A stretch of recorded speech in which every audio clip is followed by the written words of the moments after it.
Welcome back to another technical deep dive here in the debug zone. Today, we're tackling a big question and breaking it down with insights from other users.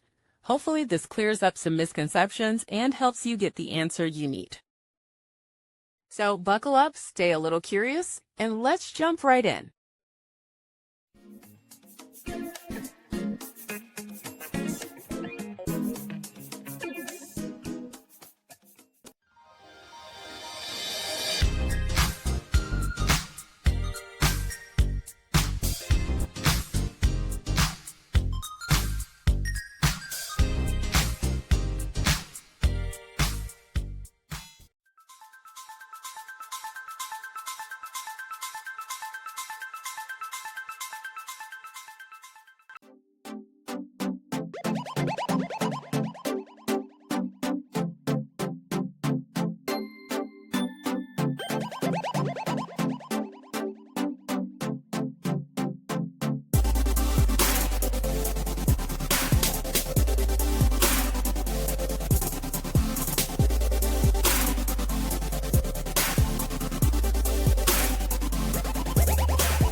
And that's a wrap.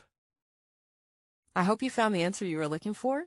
If you did, take a second to hit that subscribe button. It really helps out.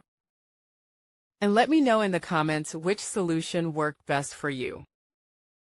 See you next time in the debug zone.